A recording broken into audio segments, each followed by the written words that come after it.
¿Con qué puntualidad estamos? Culminado el informativo, gracias Eduardo y Lisa. Llegamos nosotros los martes para repasar con mayor atención, con mayor profundidad algunos de los temas de la actualidad y dialogar con protagonistas de la vida política, en algunos casos social, y atendiendo diversos temas siempre con nuestra característica amplitud en la búsqueda de todas las voces para la mayor o mejor lectura posible de esa realidad. Pepe, ¿qué tal? ¿Cómo estamos? Buenas noches, muy bien, y en ese sentido justamente tenemos preparado para este programa una cantidad importante de temas para tratar, los que nos alcanzan estas 2 horas.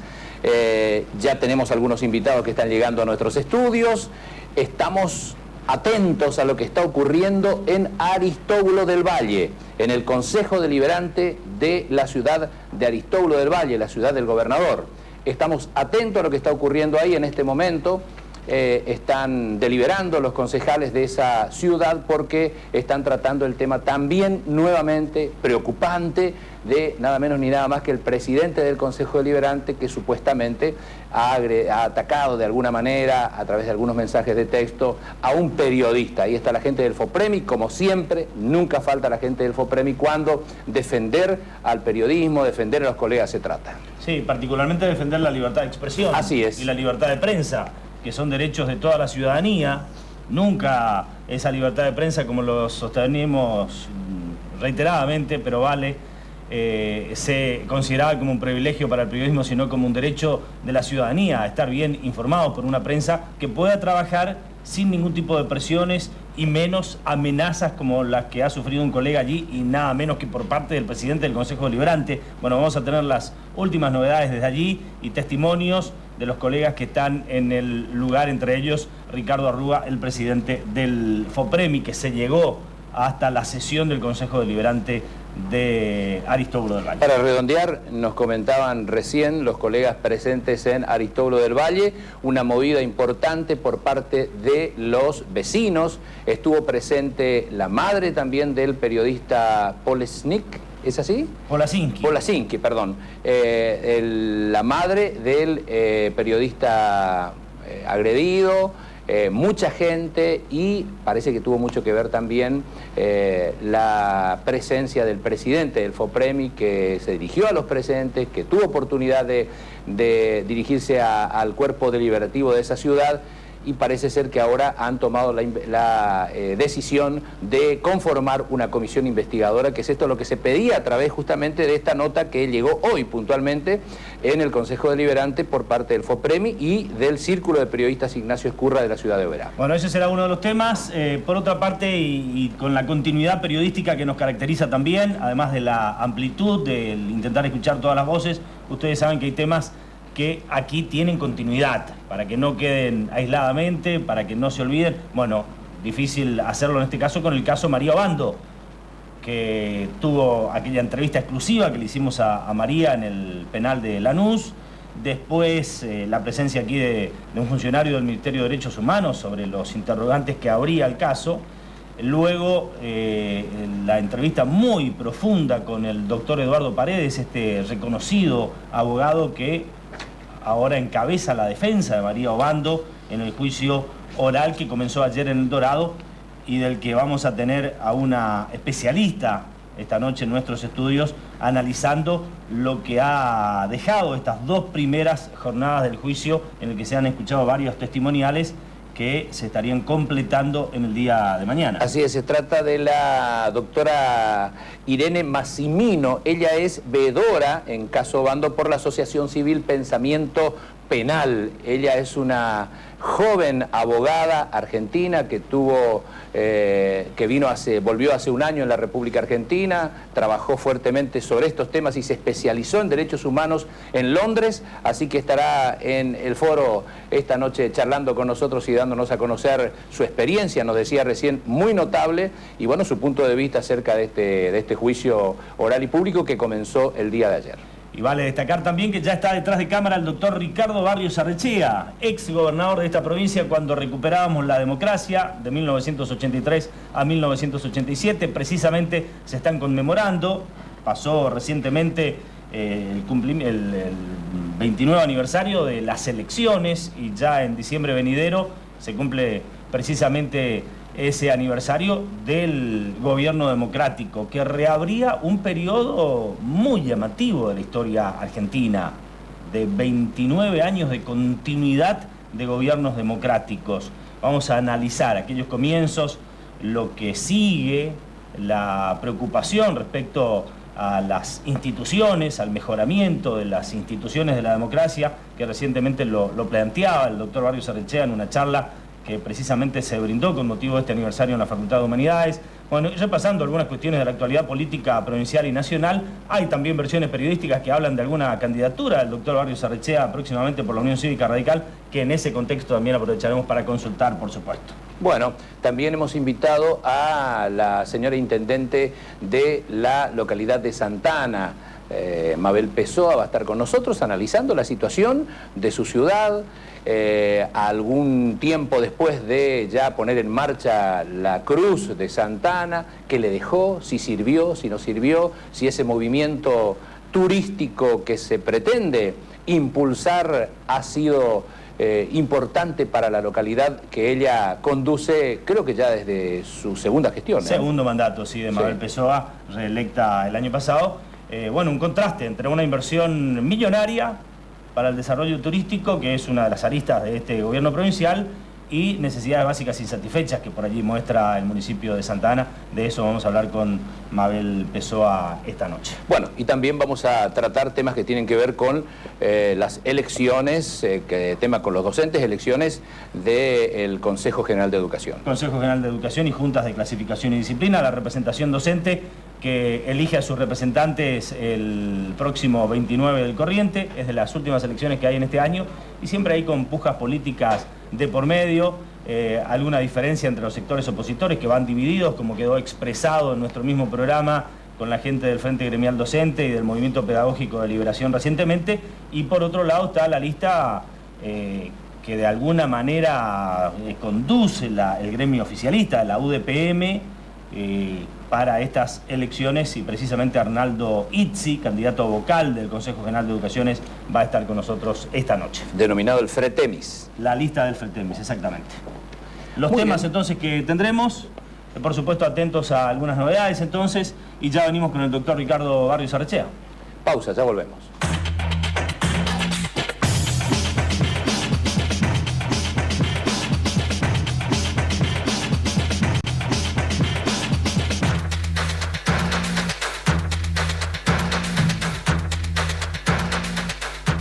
Bueno, lo dicho, ya está con nosotros el ex gobernador de esta provincia en aquel primer periodo de la democracia, cuando retornábamos después de lo que muchos afirman fue la peor de las dictaduras, y cuando particularmente los argentinos iniciábamos una continuidad democrática que se ha logrado consolidar después de muchas interrupciones, después de muchos golpes militares, y se están cumpliendo 29 años de aquel momento fundacional de este tiempo. Todo indica que fue una instancia evidentemente de bisagra en la historia argentina, por lo que decíamos, ¿no? La sucesión de golpes y dictaduras militares, llegando a este extenso tiempo de gobiernos democráticos. Y el doctor Barrios Arrechea fue gran protagonista junto a un radicalismo que con la figura de Ricardo Alfonsín ocupó en aquel momento el gobierno, con una movilización popular, de gran participación de la juventud particularmente también. Hoy, ¿cómo recuerda aquellos comienzos? ¿Todavía le sorprende de alguna manera toda esta continuidad que hemos tenido después de que los argentinos nos habíamos acostumbrado a tanto golpe, a tanta interrupción de los gobiernos democráticos, doctor? Me da una sensación, de bienestar, de cosas agradables. Es bueno que se repitan las cosas que estás diciendo, porque ya han pasado a una generación y algo desde el 83, y parece todo tan normal que como si hubiese sido siempre así. Y vos decís, llevamos 29 años, es cierto, pero llevamos de 29 años para atrás 50 años de golpes militares, gobiernos civiles, gobiernos militares. Creo que fue el primer gobierno de Perón, si no recuerdo mal, el único que terminó su mandato. Todos los gobiernos anteriores habían sido depuestos por golpes militares. Entonces, en el 83, ¿por qué no ocurrieron nuevos golpes? Lo normal hubiese sido que hubiese sido la historia de siempre. Pero hubo un personaje, Raúl Alfonsín, que lo mencionaste, que tenía una visión tan clara del momento histórico que le tocó vivir y decía en su campaña política: ningún golpe saldrá gratis en la Argentina, no habrá más golpes gratis en la Argentina. ¿Qué significaba eso? ¿Qué quería decir con eso, Alfonsín? Claro, que venían los golpes militares, también acompañaban los civiles, después venían gobiernos civiles y los militares estaban impunes y daban el golpe con total impunidad. Y pase lo que pase, sabía la gente que daba el golpe que iba a seguir en su casa o con su carrera militar sin ningún problema. Entonces dijo Alfonsín: ningún golpe más saldrá gratis y se van a juzgar en la justicia. Primero creo que se anunció en la justicia militar, pero terminó en la justicia ordinaria, a los responsables del golpe. El peronismo, vale la pena recordar, en esa época estaba de acuerdo con el indulto que se había legislado el gobierno militar. Antes de dejar los decretos leyes que tenían validez, eran de que se indultaba. Se quisieron asegurar impunidad. Asegurar impunidad. El peronismo, con Luder como candidato, estaba de acuerdo con el indulto, o con la impunidad, como queramos llamar. Y Alfonsín no, juzgó a las juntas, fue el único país en Latinoamérica que lo hizo, y junto a Grecia, los dos únicos países en el mundo que juzgaron a los responsables de golpes militares, y eso abrió un capítulo nuevo en la historia argentina, por la cual las Fuerzas Armadas se retiraron de la vida civil y realmente no dieron más golpes y no salió gratis, ¿no? Están todos presos.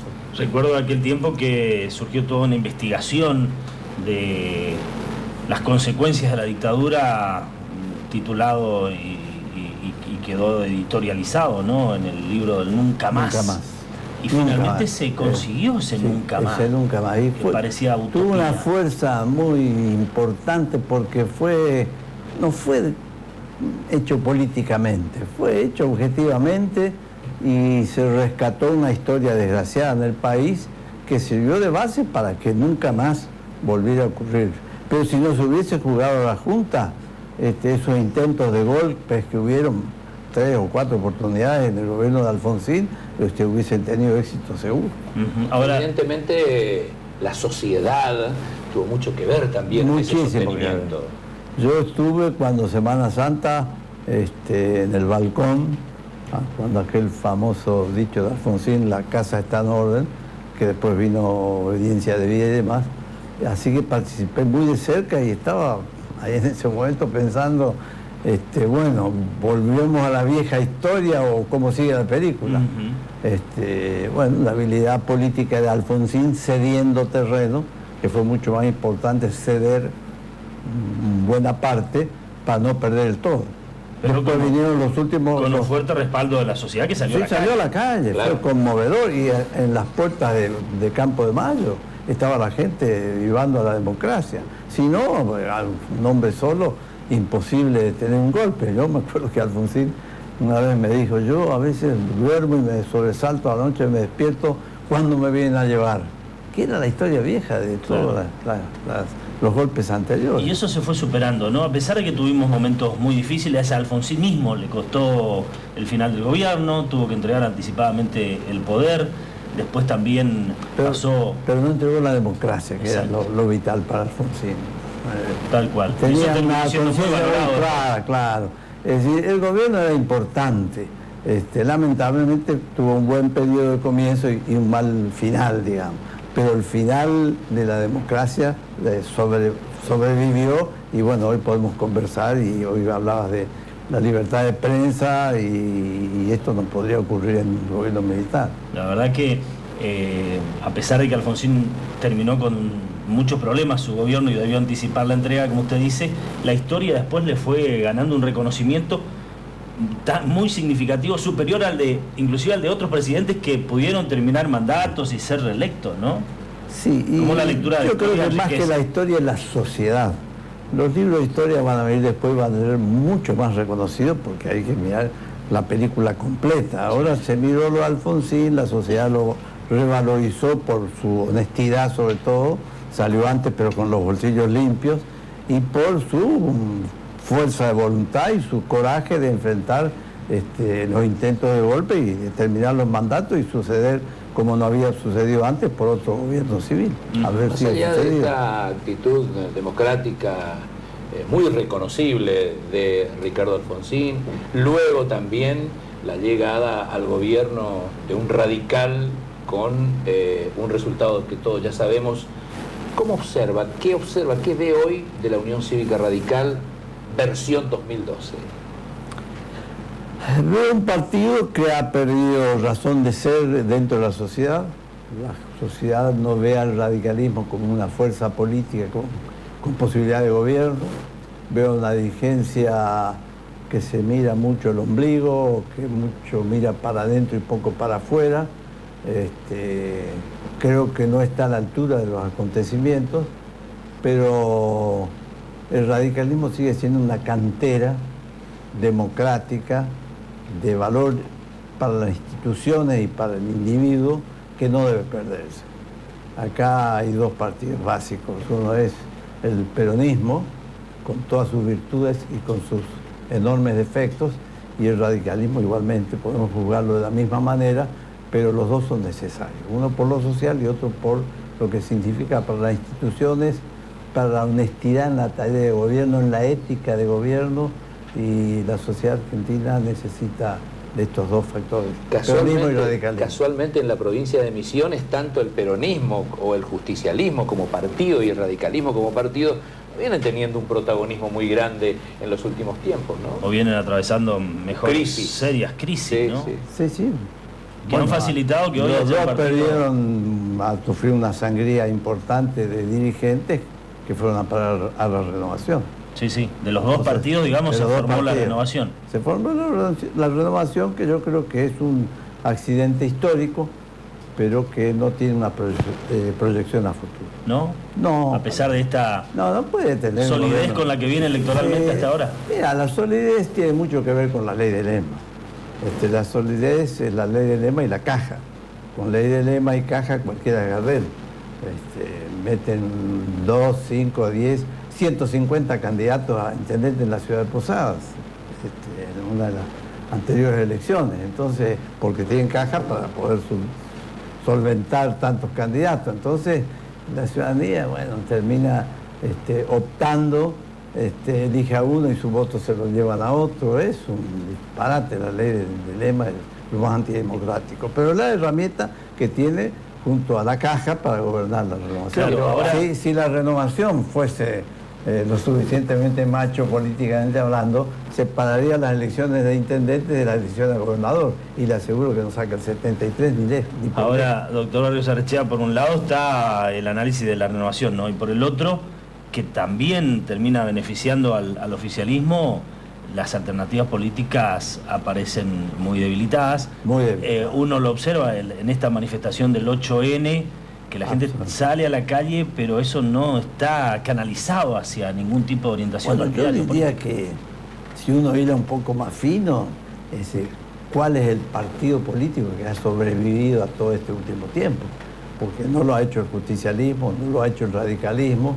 El PRO está ahí enclaustrado en la ciudad de Buenos Aires, y el kirchnerismo ya dejó de ser peronismo, es casi un personalismo de un apellido que se sucede a sí mismo, y que, pareciera que ahora se le terminó el combustible para seguir gobernando.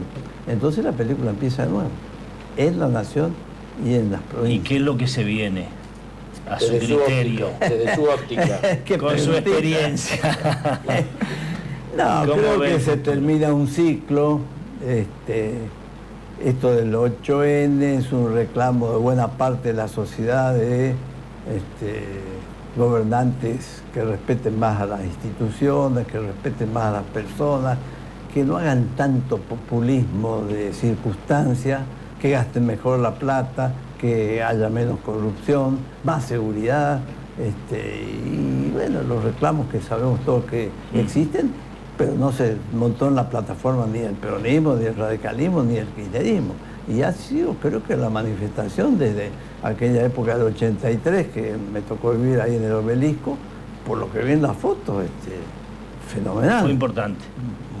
Muy importante, si no fuera más importante, porque no fue solo en el Obelisco, fue en Rosario, fue en Córdoba, fue en pequeñas y mayores ciudades. Claro, ahora la Presidenta dice, bueno, nosotros tenemos nuestro modelo, que presenten el otro, a ver cuál es. Pero yo quisiera saber cuál es el modelo kirchnerista, porque una cosa era el modelo de Néstor Kirchner, que se lo veía muy claro, pero de eso ya no quedó más nada, quedaron flecos.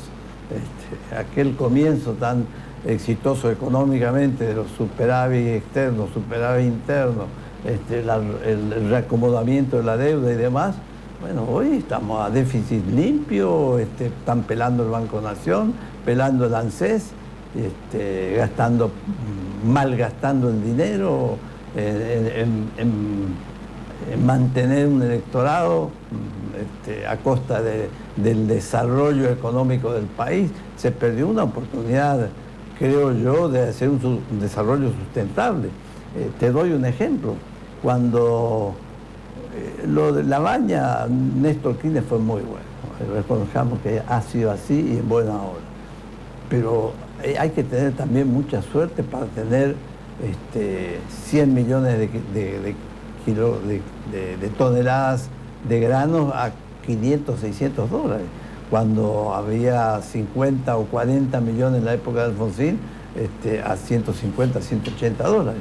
Entonces vino una montaña de plata que generó el campo, que, bueno, me parece muy bien, muchas cuestiones sociales que fueron y son excelentes, totalmente de acuerdo, pero no se desarrolló la industria, por ejemplo, ni en el país ni en la provincia. Ahora usted... Es decir, se gastó políticamente el dinero, pero no para desarrollar el país o la provincia. Para usted el ciclo está terminando, se está agotando. Ahora, para que concluya un ciclo, algo nuevo debe irrumpir, si no ese final se continuará prolongando. No, porque la caja ya no da para el populismo kirchnerista. No hay más caja, no hay más dinero. Pero... Y sin dinero el populismo no funciona. Está bien. Ante esto, pero como dice de todas Tony, maneras, tiene que ganarle a nueva figura. Yo también espero que sí. Solo no figura, sino que institucionalmente se reconstruya algo. Ahora están asomando algunas candidaturas. ¿Lo ve por algún lado, alguna génesis o algún comienzo de algo en algún dirigente, en algunos sectores? Creo que se va a hacer una divisoria de agua histórica. Va a haber candidatos del peronismo histórico, llámese de la Sota, no tan histórico, llámese Scioli, y seguramente desde el radicalismo, socialismo, vamos a llamar la socialdemocracia por ponerle una etiqueta, seguramente se va a tener otra candidatura. Ahí se van a dirimir ahí. Creo que cualquiera de las dos opciones son buenas. Ante esta situación que se presenta y que usted mismo reconoce de que tanto el radicalismo como el justicialismo en la provincia de Misiones, trayéndonos a nuestra chacrita, hay una crisis. Ante esa crisis también surgieron en los últimos tiempos o en las últimas semanas algunas versiones de que usted podría ser candidato, podría ir acompañando algunas listas o alguna candidatura para el año próximo. ¿Se habló de eso? Eso es a raíz de una entrevista que me hicieron ya hace una buena temporada ahí en Canal 4 de Pablo García. Ajá. Que me dijo, ¿usted no piensa ser candidato a algo? Y no sé, le dije, algún día me gustaría ser concejal. Entonces de ahí salió la cosa. Pero yo mismo nomás me autoproclamé, ¿no? Sí, pero ahora aparentemente hay dos temas. Pero no sé si leyó que los jóvenes, hay jóvenes dirigentes que inclusive el actual presidente del comité municipal, dicen estas versiones periodísticas, lo estarían pensando como candidato para las próximas elecciones. Es un poco al revés. Yo creo que los jóvenes son los que tienen que empezar a asumir candidaturas. Esta aparición nueva que estamos hablando ya sobre el final probablemente sobre el final de un ciclo, tiene que arrancar de abajo para arriba. Creo que eso sería lo mejor que le puede pasar a la provincia. y al país. Y bueno, reiterando aquella pregunta que le hicieron en su momento, ¿y usted no quiere volver a ser candidato? Estoy viejo, estoy grande. Pero acompaño, desde ya que sí que acompaño a los jóvenes y bueno, eso es la candidatura. No me parece lo más trascendente, pero sí me parece muy importante que una sociedad muy descreída tenga jóvenes que piensen trabajar en política, que miren para adelante y que además tengan concepción ética de la política. Se ha degradado en tanto tiempo de la democracia la tarea del político. El político que va hoy va a resolver su problema económico. Entonces lo de gobernar es secundario. Primero yo y después vemos qué hacemos. Hemos visto con gente que ha pasado por la función pública y hoy hace ostentación millonaria, lo cual es una inmoralidad absoluta, pura corrupción. Entonces que haya gente joven que piense distinto y que crea que la política es un servicio para la sociedad, bueno, hay que alentar y acompañar eso desde ya. La sociedad misma tiene que estar atenta a eso, ¿no? Y estimular, porque por allí no se nota el apoyo a la participación, la búsqueda de nuevos dirigentes. A mí lo de la corrupción en la política y en el gobierno me produce un enorme dolor. La gente cree que el político corrupto le roba al gobierno y le roba a los pobres. Yo siempre doy como ejemplo. Más necesitado. Si yo me enfermo, tengo una obra social buena y me voy donde quiero y me resuelven el problema. Me ha pasado y ha pasado con todo lo que tiene una obra social. Pero el pobre está frito. Si no le resuelven el problema y le piden plata para la radiografía o le dan una receta para medicamentos que de 3 tiene que elegir uno, la corrupción lo está llevando a esa situación. Quiero decir, porque realmente me conmocionó del Hospital Madariaga. No quiero dejar pasar la oportunidad de felicitar a la gente de la Renovación, creo que Rovira fue el que inició, por el Hospital Madariaga. Estoy hablando de la salud en general. Allí hubo un desarrollo y un aporte fantástico. Me pareció estar en otro lugar. Así que eso está muy bien. Ese tipo de inversiones significativas usted alienta. Por supuesto. Y las otras de alcance turístico ya la vemos detrás de cámara del intendente de Santa Ana. Totalmente de acuerdo. Me fui el otro día, vino un amigo mío de Suecia, uno que nos acompañó con las Yanderogas de Haití. Ajá. En aquellos comienzos de la democracia. Claro. Bueno, vino Misiones después de 20 y pico de años. Vino por poco tiempo. El sábado lo llevé a Santa Ana, lamentablemente no había información sobre los horarios, así que no pudimos llegar a la Cruz, hasta abajo nomás. Fuimos después a Santa Ana, ahora que va a venir la señora intendente. Fuimos al puerto de Santa Ana, fantástico, maravilloso. Maravilloso como lugar paisajísticamente, pero mucha pobreza, ¿no? Lamentablemente mucha pobreza. Creo que a la Cruz, que fue una inversión, no sé si más sobrevaluada, no me interesa. O me interesa, pero bueno, ya está. Creo que tienen que agregarle elementos de elevación. Tendría que tener algún carril que suba a la gente y que lo baje, que le dé un poco de emoción a la visita. Si no, medio como que uno va a dar una vueltita entre el orquidiario, al mariposario, y bueno, y se terminó la fiesta. Creo que tendría que tener algo más. Otro elemento más. Otro elemento. Y por lo que yo pude ver en muchos lugares del mundo, un elemento de elevación entusiasma a la gente. Más allá, hacen cola para subir. Claro, por último, y después vamos a algunas inquietudes de nuestros televidentes, pero más allá de lo que usted dijo, que la renovación casi que no va para más, que no dije que no va para más. En su etapa. Vamos a dejar clarito. La renovación no es un partido político. Ha sido una circunstancia de conveniencia común. Rovira, que quería ser reelecto, el radicalismo que venía años fuera del poder, entonces se le ofrece una posibilidad de compartir el gobierno.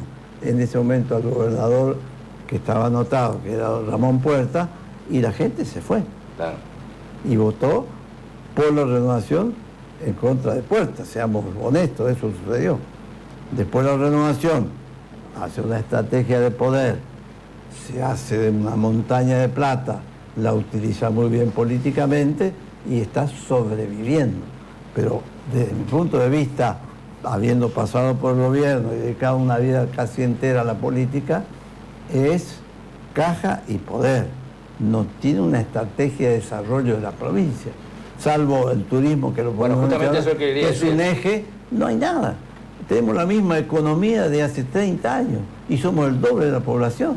La gente se va de a miles a Buenos Aires, a Rosario, a Córdoba, a otras ciudades. Yo lo veo porque hay una fábrica familiar de muebles y vienen los chicos y ahí piden trabajo. Y si no consiguen, mi hermano se fue a Buenos Aires, yo me voy con mi hermano, y el otro, y el otro, y el otro, y van a la villa de Buenos Aires. Entonces la provincia podría tener un escalón más que industrializar toda su producción primaria, podría tener, sobre todo en OEA, en El Dorado, un gran desarrollo metal mecánico que generaría miles de puestos de trabajo, porque acá hay una genética que tiene nuestro europeo misionero para la mecánica que es fenomenal. Se hacen cosas que la gente ni sabe acá en Misiones, sobre todo maquinaria para el sector forestal.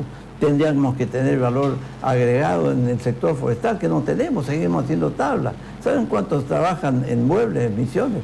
De los que trabajan en la industria de la madera, el 2,6%, y el resto hace tabla. En aberturas trabaja menos del 1%. Entonces, ¿qué estamos esperando para desarrollar la industria? En su gobierno ya se hablaba de eso, ¿no? Hace casi 25, 30 años, y no es que no la ven, no le interesa. Le interesa mantenerse en el poder. Entonces no podemos decir que la renovación tiene una ideología o tiene una propuesta o un modelo, como dice la señora de Kirchner. Para nada. Desarrolló el turismo porque tiene entusiasmo con el tema, podía haberlo hecho en otros sectores, no lo hizo. Y hace 8 más 4 son 12 años y pico que está en el gobierno. ¿Qué estamos esperando? Bueno, como siempre, compartimos también las expresiones de nuestros televidentes. Blanca, buenas noches. Sí, ¿qué tal? Muy buenas noches. Bueno, recibimos muchos saludos de oyentes. Nos saluda Elsa Giacomín, dice que lo recuerda desde el primer comité obrero del radicalismo. Carlos nos dice, pobres los trabajadores que están sometidos al gobierno de turno, nada cambió. César también nos plantea, yo estoy seguro de que Alfonsín fue el mejor presidente que tuvimos. Buenas noches, un saludo y un cariño muy grande para don Cacho, un hombre de la mano del cual conocimos la democracia, el único gobernador democrático que tuvimos. Con esta democracia de injusticia, nos dice Arlinda, no se puede decir nunca más a un golpe militar porque nuestra democracia no sirve, porque continuamos con las listas sábanas, esto no va más. Y otro televidente nos plantea democracia, ¿y qué pasa con los periodistas que fueron agredidos? ¿Se hizo justicia? ¿Se apresó a los delincuentes que los agredieron? Esto es como que falta en democracia todavía. Sí, claro.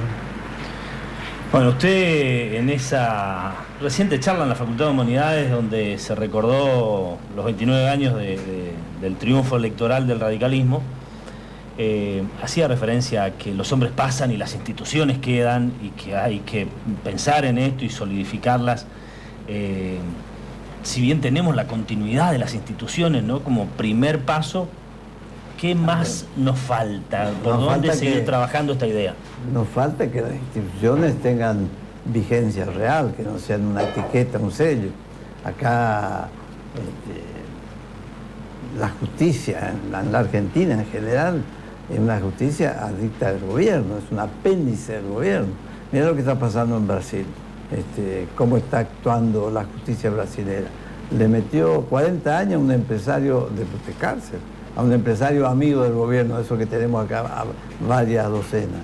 8 o 10 años a Dirceu, un prócer de Lula. Ahí la justicia actuó con absoluta independencia, porque en el gobierno está una sucesora directa de Lula, y sin embargo mire lo que han hecho. Entonces acá la justicia no funciona. No funciona correctamente. En eso tengo una gran desilusión. Esa es una gran asignatura pendiente. Claro, acá la gente roba y sale gratis robar, no puede ser. ¿Cómo puede ser que haya funcionarios que fueron empleados públicos toda la vida y hoy hacen ostentación de riqueza con mansiones multimillonarias? Y después ya por qué no actúa de hecho. Yo hice denuncias y pedí informaciones y pelota. Y después hay leyes de información pública y se adhieren a las leyes. En el 2009 fui al municipio como ciudadano y de acuerdo a la Carta Orgánica, cada intendente y cada concejal tiene que hacer una declaración jurada de bienes al entrar y al salir. Presenté la nota en el Consejo Deliberante, presenté la nota en la municipalidad. Varias veces hice reclamos públicos. Nunca. Ni 5. Entonces se hacen leyes, se etiquetan instituciones y todo es por la galería. ¿Sigue siendo la corrupción uno de los problemas más grandes que tiene la República Argentina? Absolutamente así.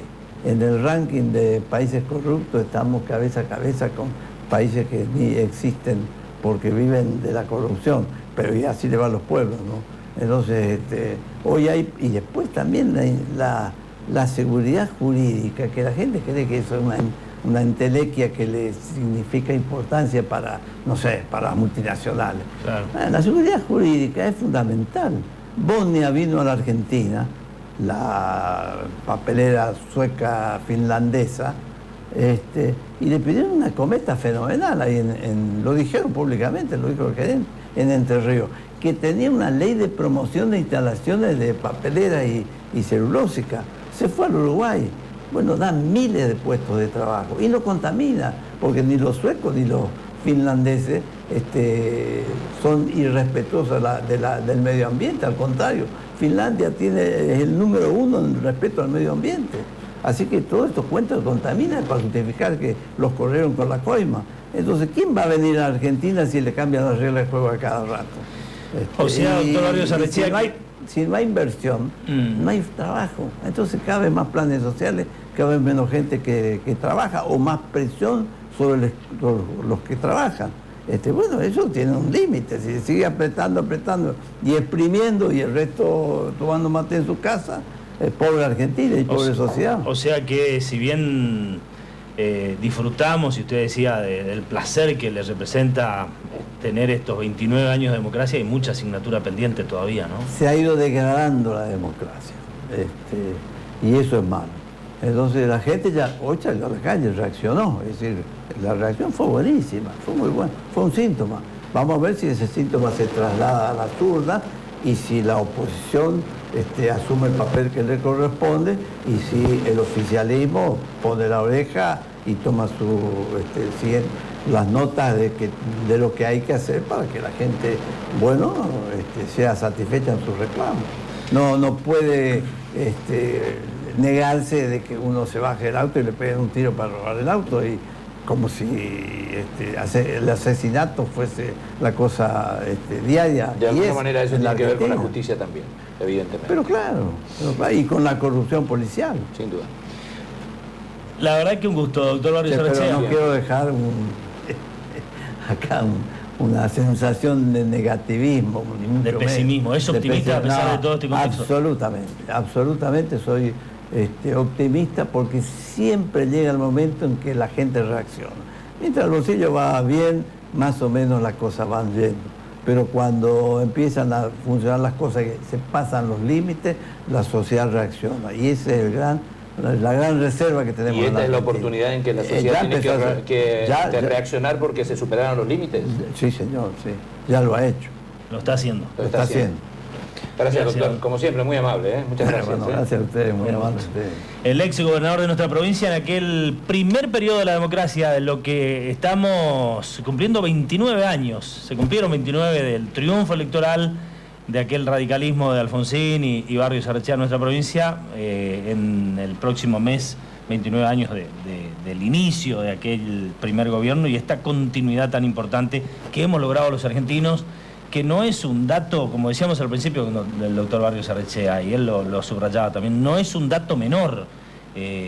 por allí hoy por hoy las nuevas generaciones no terminan de valorarlo porque, claro, no han sufrido esa historia de tanta dictadura y golpes militares reiterados en el país, pero es algo que hemos superado. Ahora a la democracia, evidentemente, me da la sensación, como bien decía el doctor Barrios Arrechea, que le falta todavía más democracia. Profundizar precisamente este sistema con la participación ciudadana, no hay otro camino, que es lo que reivindica en ese último mensaje optimista, se está dando, con la gente justamente manifestando sus inquietudes. Hacía referencia también el doctor Ricardo Barrios Arrechea a Santa Ana, a La Cruz, hacía algunas sugerencias también y reconocía por otra parte que en el casco urbano hay mucha pobreza. En el próximo bloque, la señora intendente de Santa Ana con nosotros en el foro. Ya volvemos.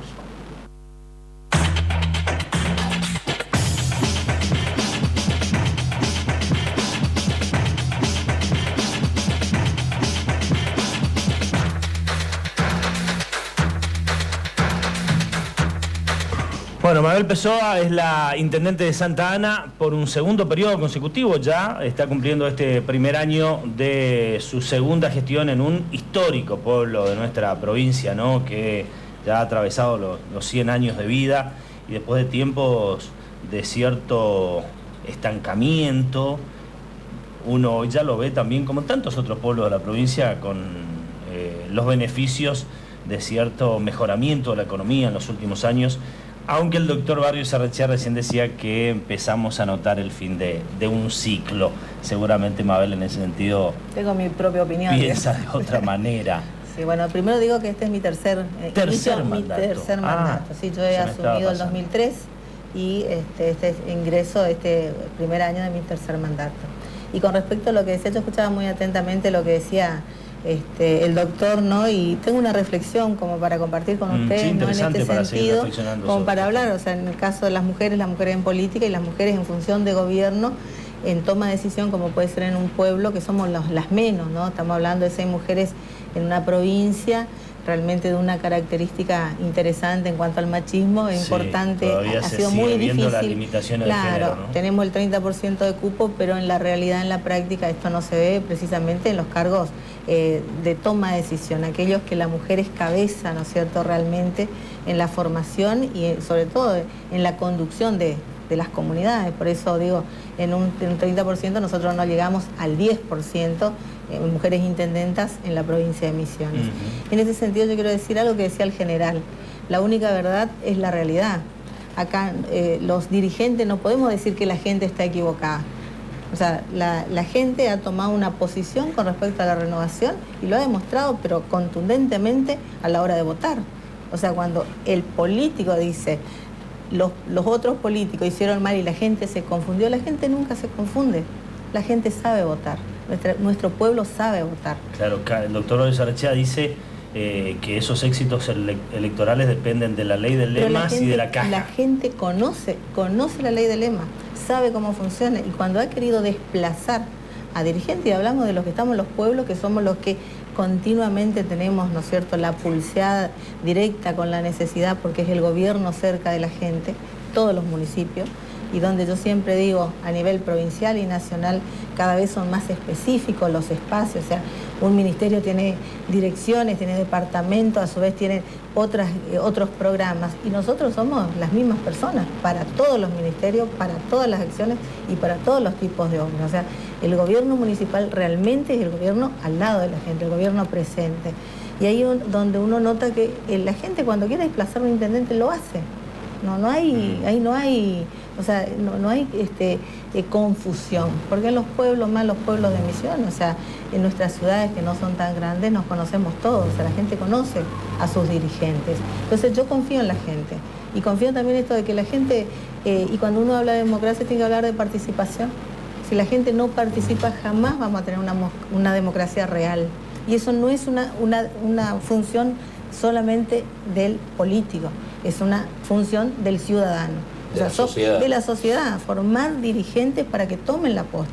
Nosotros nos podemos equivocar, pero estamos acá y dijimos, vamos a hacer algo por los pueblos. Sí, uno observa en relación a lo que decía el doctor Barrios Arrechea, de las limitaciones que todavía tiene la democracia. No todo es culpa de la clase dirigente, sino que la sociedad toda es la que debe lo que hubo involucrarse. Que salir en una democracia tan joven, estamos hablando de menos de 30 años de democracia, o sea, estamos hablando de una democracia incipiente, cuando las grandes democracias mundiales seguimos viendo los problemas que tienen.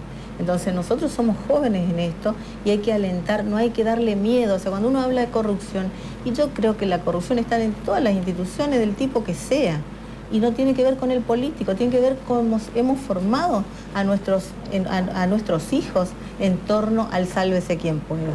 Y eso es una realidad de la Argentina, es un proceso que lo tenemos que aceptar para poder sanear y saber que existe y ver cómo trabajar eso y por qué está existiendo. Pero también, lamentablemente, se sigue observando que en muchos ámbitos políticos partidarios se sigue apañando, incluso se observan hechos que no solamente no tienen que ver con la corrupción, sino también con hechos desagradables en el ámbito de la democracia, y se mira con un ojo... Pero ¿cómo se resuelve eso? Con la participación de la gente, con más dirigentes.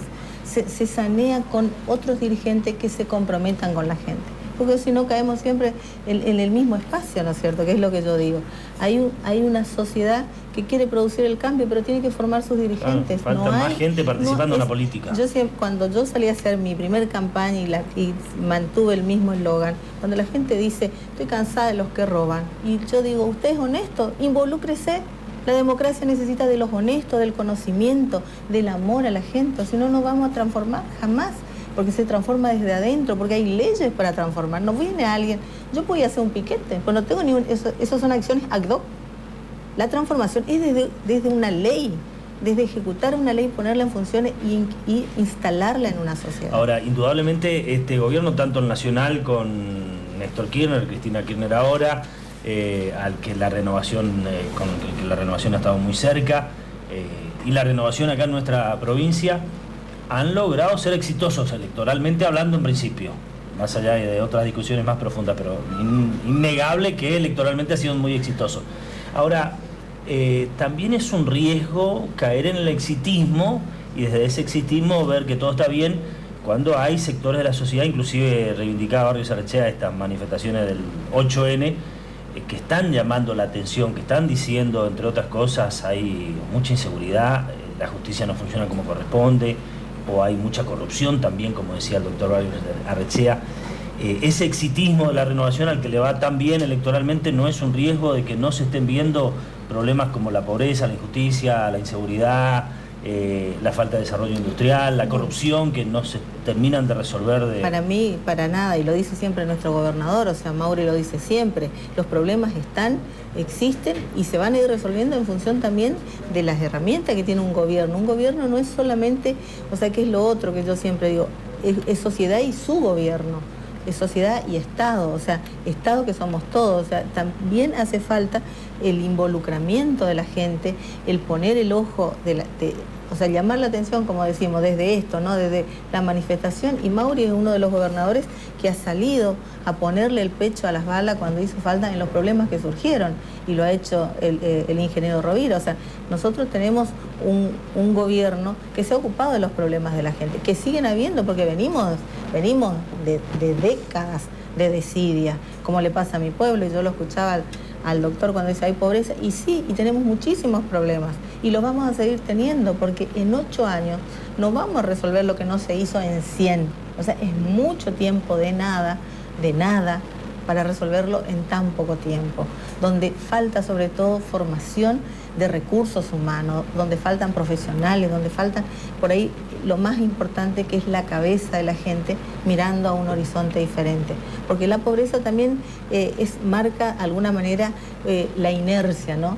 Estamos así, vamos a seguir así. O sea, cuando uno transforma y empieza a movilizar, también genera otras reacciones, ¿no? Aparte de la cuestión de la cruz, ¿qué otra cosa se transformó en Santana? Nosotros hemos logrado... Para revertir esa situación que usted dice que hace décadas que viene sucediendo, nosotros, que venía sucediendo. Desde primero la formación de cabeza, ¿no? De la creación de escuelas, primero escuelas secundarias, escuelas primarias para adultos, secundarias para adultos, de una EPET, de un centro de formación profesional, para que las oportunidades de trabajo que podían tener Santa Ana, realmente el pueblo de Santa Ana sea la que las aproveche, ¿no es cierto? Hoy por hoy el parque temático, la gente que trabaja en el parque temático es recurso humano del municipio de Santa Ana y recurso humano calificado para el trabajo. 60 personas trabajan ahí, que para nosotros es muchísimo. 60 personas de Santa Ana. De Santa Ana. Entonces, más ahí son alrededor de 83 personas las que están. Entonces, uno realmente ve la transformación que ha producido esto, porque son esas familias, son esos recursos que se vuelcan y más todo lo que ha sido las empresas que han trabajado ahí, que han venido a contratar la mano de obra de Santa Ana y han calificado esa mano de obra para llevar adelante estos trabajos. Ahora, Mabel, de todas maneras, una inversión multimillonaria, sí, que alguno por ahí imaginaba o reclama le dé mayores beneficios a esa comunidad. ¿Está previsto? ¿Es posible que siga regando y siga creciendo Santa Ana de la mano de esa inversión? Pongo un ejemplo. Nosotros estamos para inaugurar, ya está concluida las obras de un hotel que tiene 105 camas con una ampliación que está prevista para el año que viene de 200 camas más. Y este hotel va a dar trabajo directamente a 30 personas. O sea, estamos hablando de que a la vez de todos los otros servicios que necesita un hotel, ¿no es cierto? Desde los alimentos como la lavandería, por decir alguno, transporte, por decir alguno de los servicios que va a necesitar este hotel. Entonces nosotros estamos también mirando, se están construyendo inversiones privadas, pero de los santaneros, o sea, de la gente que con mucho esfuerzo va a construir una habitación, va a hacer un baño, una habitación para alquilar, que hoy hay gente que está viviendo de eso. Entonces vemos que los recursos, la posibilidad que nos genera el parque temático, y siempre hablo de una obra que vino para quedarse, o sea, el parque temático va a estar acá dentro de 100 años, va a seguir estando, o sea, no tiene que ver ya con una gestión de gobierno, sino tiene que ver con una definición estratégica, con un eje estratégico del desarrollo de un pueblo y de una región. O sea, hablemos de región y hablo ya no solamente de Argentina, estoy hablando de Brasil y Paraguay, que son algunos de los que consumen, más que nada los brasileños, el turismo religioso que hoy ofrece Santa Ana. ¿Cuántos habitantes tiene Santa Ana? Tiene, según el último censo, que no están tabuladas todas las encuestas, estamos hablando de alrededor de 7.500 habitantes. El censo del 2001 dice 5.092. Nuestro censo anda en los 7.000, o sea, el informal de la municipalidad. Ajá. ¿Y cómo están los niveles de desempleo, de falta de trabajo en esa comunidad? Tenemos todavía problemas, no te puedo decir en número porque nuestra gente trabaja temporalmente en estas empresas y hoy por hoy vos tenés una gran cantidad ocupada. Están las empresas que están trabajando en las distintas obras que se llevan adelante, pero necesitamos genuinamente incluir a estos en lo que va a ser el perfil turístico y portuario de Santa Ana, que es la parte que nos está faltando para movilizar totalmente Santa Ana. ¿Cómo está la obra del puerto? Justamente eso, en la anterior entrevista que hicimos, que lo tuvimos en nuestro programa, se hablaba también de esa apuesta fuerte a la cuestión portuaria. ¿Cómo marcha eso? Bueno, es todo un desafío para nosotros, creo que para la provincia es un gran desafío, o sea, una provincia que fue portuaria, que por muchos años ha dejado de serlo. El puerto de Santa Ana se cierra en la década del 60, o sea que estamos hablando de muchos años, una falta de desconocimiento con respecto a lo que es la operatoria del río, o sea, hay que recuperar saberes con respecto a esto. Y Santa Ana, yo nací y me crié escuchando, cuando el puerto se ponga en marcha, Santa Ana va a ser próspera. O sea, para nosotros es como una cuestión vital poner en marcha el puerto. Y estamos en el último tramo para habilitar con la Dirección de Puertos que una empresa opere el abastecimiento de combustible para sus propios barcos. O sea que eso está avanzado. Dios mediante eso podemos estar hablando a lo mejor antes de fin de año con los primeros barcos de abastecimiento de combustibles en Santa Ana, que sería para nosotros también empezar a hacer la experiencia y a movilizar, ¿no es cierto?, la zona del puerto. Más allá de esa cuestión que tiene que ver con la Cruz de Santa Ana, que es turística y es fuerte, ¿también se está pensando dentro del ejido urbano de Santa Ana en otra alternativa turística? Sí, nosotros estamos, el recupero del todo, que también lo decía el doctor, cuando uno mira Santa Ana tiene que mirarlo en la proyección, o sea, mirar hacia el pasado. Santa Ana... ¿De dónde se viene? De dónde se viene, y además todo ese casco viejo que uno hoy lo ve, o sea, el pueblo se extendió hacia los lados, porque ese casco viejo son grandes sucesiones de que cuando el puerto se cierra, estas familias se trasladan, se desplazan y quedan esas grandes sucesiones que recién ahora, y gracias a la obra de la Cruz y de la obra del puerto, se han comenzado a abrir y se han comenzado a vender para también, porque hay gente que quiere comprar, pero no hay que comprar, porque Santa Ana es un pueblo de si hablamos de lo jesuítico, de más de 364 años, o sea, estamos hablando de un pueblo que tiene dueño, digamos, o sea, la tierra tiene dueño. Entonces, estamos en un proceso también de regularizar esto de la tenencia de la tierra para generar las inversiones necesarias. Hay gente que quiere invertir y a Santa Ana la idea es conectar el puerto a través de la playa, que es lo que va a ser nuestra posibilidad del ingreso hacia Santa Ana. Ya hemos logrado un muelle para el catamarán en temporadas y en épocas claves va hasta Santa Ana, hace el traslado a Santa Ana de turistas. El casco viejo, la iglesia como uno de los ejes, ¿no es cierto?, de información de lo que fue Santa Ana histórica, y lo que es la reserva del Campo San Juan. Acá estamos hablando, ya estamos trabajando también con la entidad binacional Yacyretá para recuperar en cuanto a la biodiversidad, el poder que sea visitada la reserva del Campo San Juan. Estamos hablando de 5.000 hectáreas que van a ser reserva de la EBI, que son del municipio de Santa Ana y que va a estar incluida en el circuito turístico, no solamente en la biodiversidad, sino en lo que es el antiguo ingenio azucarero que funcionó ahí, que era de Gumersindo Roca, hermano del presidente Roca, de Julio Argentino Roca, y que fue el mejor ingenio del Río de la Plata, incluso de mayor nivel tecnológico que el de Tucumán, que eran más o menos de la misma época. Se habla de que en los próximos días vuelve a funcionar la playita de Santa Ana sobre el río. ¿Ha cumplido con ustedes en reacomodar la costa del río la EBI? Sí, se ha cumplido, seguimos trabajando en conjunto. Hay cosas que nosotros queremos que, o sea, obviamente que de una manera se hagan según la mirada del municipio, y gracias a Dios hemos encontrado los oídos necesarios para ir trabajando y por ahí incluso gestionando cosas que a nosotros nos interesa de que se hagan de tal o cual manera. Y se ha cumplido con nosotros el hecho que vamos a poder inaugurar esta playa, que lo bueno de esto es que está sobre el arroyo, uno de los afluentes del Paraná, evitando la peligrosidad, ¿no es cierto?, de las aguas del Paraná, que sabemos hoy por hoy lo cambiante y lo profunda también en la zona de Santa Ana que son. Bueno, vamos a compartir como siempre algunas inquietudes o manifestaciones de nuestros televidentes. Blanca. Sí, uno de nuestros televidentes nos plantea que los renovadores no pelean por la coparticipación de Misiones, que últimamente reciben baja coparticipación y también baja cantidad de fondos por la soja. También nos dicen, con respecto a las escuelas de Santa Ana, hay muchos docentes que están acomodados por ser amigos de los políticos de turno, esa es la realidad. Eva también nos dice, no la vemos a la intendente caminando las calles y hablando con el pueblo. Mi mamá es de Santa Ana y conozco el pueblo. En vez de haber construido la Cruz de Rovira, hubieran hecho lo que plantea la intendente. Faltan más escuelas, hospitales y avanzar o terminar con la corrupción.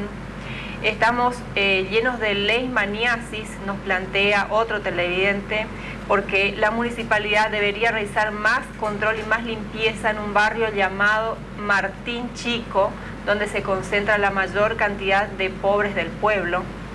Que informe la intendente Pessoa quién es el dueño del hotel en el que están trabajando con máquinas de la municipalidad y qué hace con el porcentaje que le entregan del peaje. Hay 3 camionetas que son de la municipalidad, pero que no tienen los logos de la municipalidad.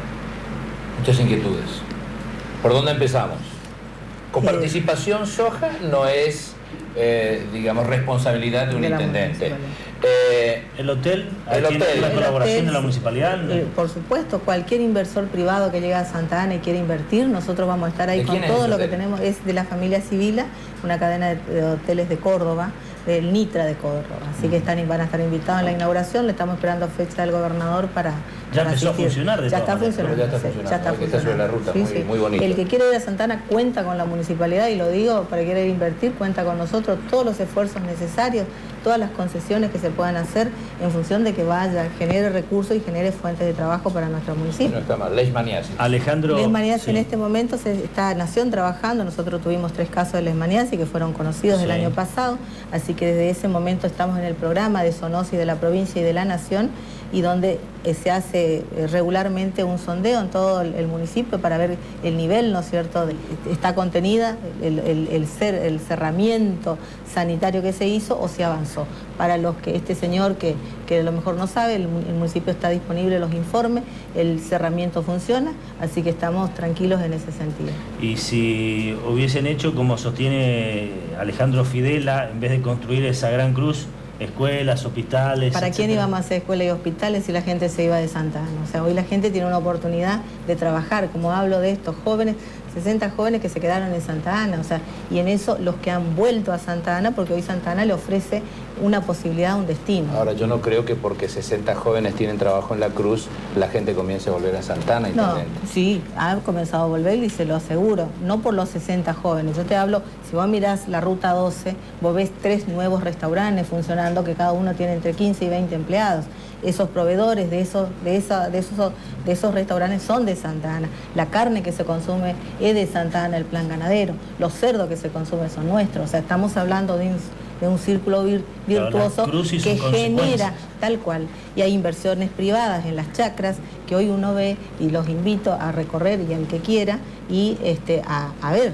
O sea, nosotros, yo digo, la única verdad es la realidad. O sea, yo no puedo decir otra cosa porque es lo que está ocurriendo. Que nos faltan cosas y muchas, y lo digo en estos términos. Cuando el chico se agranda, todo le queda corto. Hoy el reclamo que tenemos de nuestro pueblo es camino, luz y agua, porque se ha agrandado las posibilidades que existían de llegar incluso, porque la gente ha vuelto a las chacras, por ejemplo.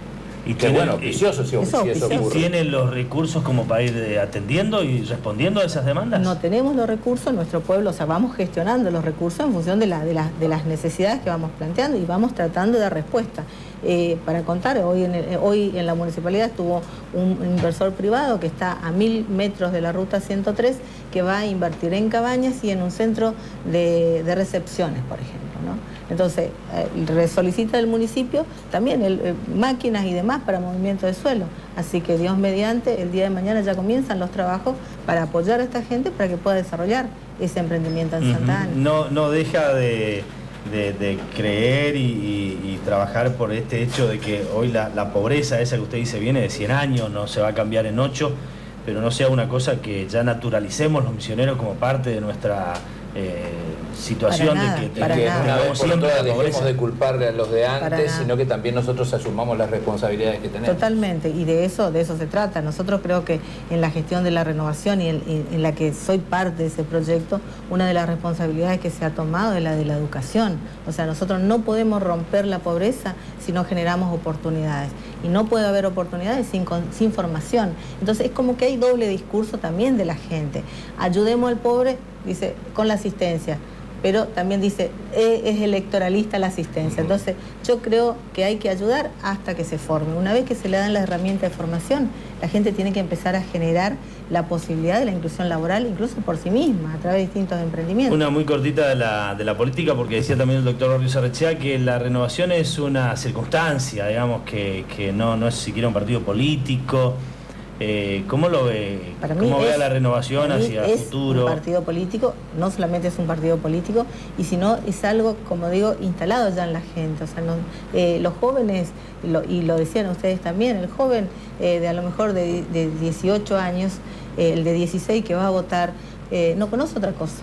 Conoce la renovación. O sea, nosotros estamos hablando de adoctrinamiento, de doctrina o de forma de hacer de un partido político, más allá de una herramienta electoral que puede ser cualquier partido. ¿No? Cualquier partido es una herramienta electoral.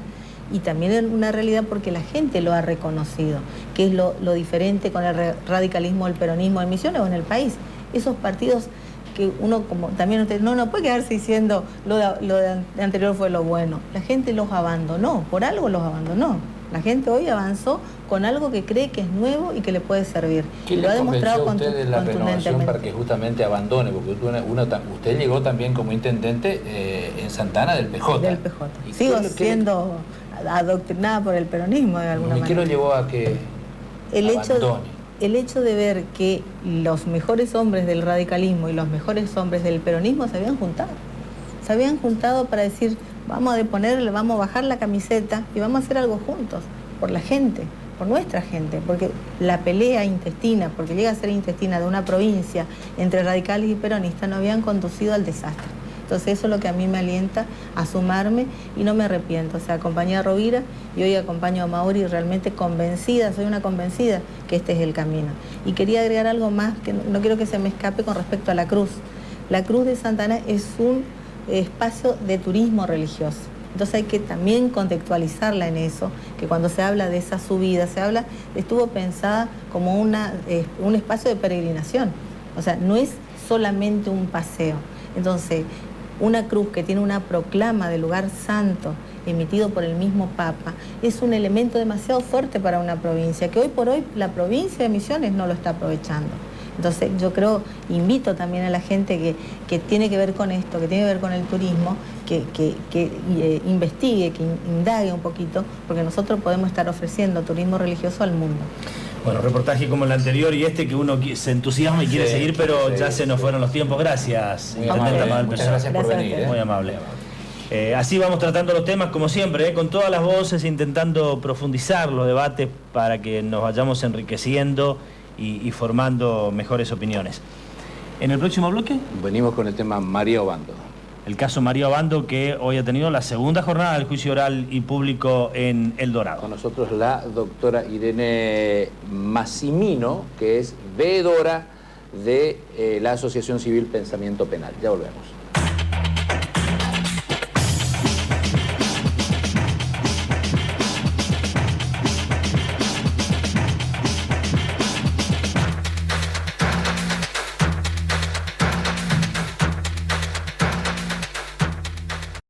Bien, tal cual lo habíamos anunciado. Antes de ocuparnos del caso Obando, trataremos también el tema que nos preocupa y mucho, tema Aristóbulo del Valle, y esta participación, o por lo menos esta presentación de la gente del FOPREM y del Círculo de Periodistas Ignacio Ezcurra en el Consejo Deliberante de esa ciudad en el día de hoy. Después de una serie de amenazas o presiones a un periodista de esa localidad, apareció un contundente mensaje amenazador desde el teléfono del presidente del Consejo Deliberante de Aristóbulo del Valle, un teléfono celular reconocido, identificado del presidente del Consejo Deliberante de Aristóbulo del Valle. Por eso hoy hubo una presentación conjunta del Foro de Prensa de Misiones FOPREM y el Círculo de Periodistas Ignacio Ezcurra de Oberá al Consejo Deliberante de esa localidad, y tenemos las últimas novedades de allí, porque ha sesionado hace un rato nada más el Consejo Deliberante. Tenemos justamente al presidente del FOPREM, Ricardo Arrúa. Buenas noches, Ricardo, ¿cómo estás?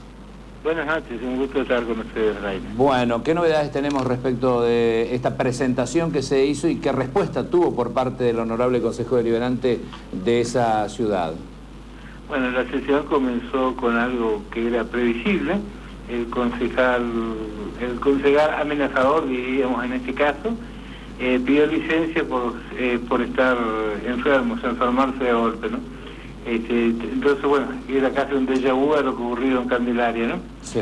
Pero bueno, después se dio lectura al pedido conjunto del FOPREM y el Círculo Ezcurra de Oberá, pidiendo la creación de la comisión investigadora que llegue hasta las últimas consecuencias, ¿no?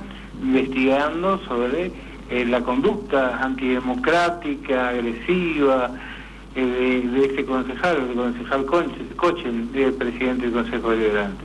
En principio los concejales pretendían no crear una comisión investigadora, sino pedir informe de la justicia, en qué estaba, y a partir de ahí tomar las posiciones que podrían ser crear o no la comisión investigadora.